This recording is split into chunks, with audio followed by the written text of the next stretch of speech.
Hi mega fans ఎలా ఉన్నారు? చరణ్ గారు ఫ్యాన్స్ ఎలా ఉన్నారు?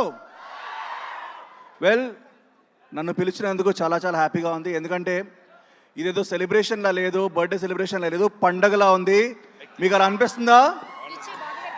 మధ్యలో పాటకి లెగిసి డ్యాన్స్ చేయాలనిపించింది మీతో, కానీ ఛాన్స్ దొరకలేదు.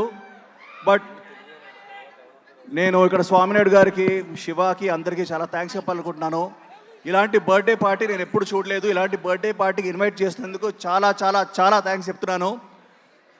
అండ్ ఇంతకుముందు శ్రీరాజ్ గారు చెప్పారు, చాలామంది మనుషుల్ని చూస్తాం మనం.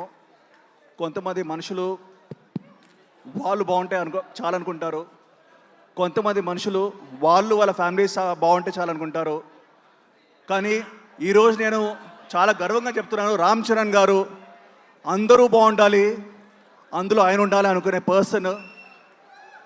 నేను ఈరోజు ఆయన మెగాస్టార్, పవర్ స్టార్ కలిసి మెగా పవర్ స్టార్ అని పేరు కాదు, గ్లోబల్ స్టార్గా he is the god recognition. And worldwide ఆయనకు ఫ్యాన్స్ ఉన్నాయి. గ్లోబల్ స్టార్గా గ్లోబ్ మొత్తం ఆయనకు ఫ్యాన్స్ ఉన్నారు.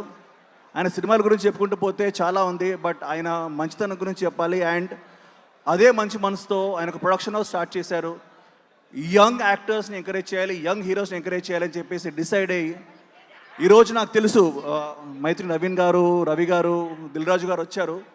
ప్రొడ్యూసర్స్ హీరో కోసం వచ్చారు, కానీ ఫస్ట్ టైం ఒక యాక్టర్ నా ప్రొడ్యూసర్ కోసం వచ్చాను. నా ప్రొడ్యూసర్ రామ్ చరణ్ తేజ్ గారికి very very very very very happy birthday. చాలా గర్వంగా ఉంది. ఒక మంచి కాన్సెప్ట్ని ఆయన ప్రోత్సహించి యంగ్స్టర్స్ని ప్రోత్సహించారు. సో ఆయన మంచి మనసు ఏంటో తెలుసు. అలాగే చాలా సినిమాల గురించి మాట్లాడుకుంటాం. మగధీర చాలా బాగుందంటాం, Magadheera is a classic, RRR is a classic. ఈ సినిమాలు అన్నీ కాకుండా నాకు మాత్రం ఒక సినిమా చాలా హార్ట్కి టచ్ అయిన సినిమా ఉంది. ఆ సినిమా ఎప్పుడు వచ్చినా బ్లాక్ బస్టరే, life long cult classic Orange. మీకు కూడా అంతేగా, ఇప్పటికీ ఫ్రెష్గా ఉండే cinema. So I want to thank all of you for inviting me. And Ram Charan గారికి once more a very very happy birthday. Cake cut చేద్దామా? Okay guys, let's cut the cake. Nikhil garu, before cutting the cake మీ చేతుల మీదకి ఒక 2 felicitations ఉన్నాయి, please అవి కానిచ్చేద్దాం. So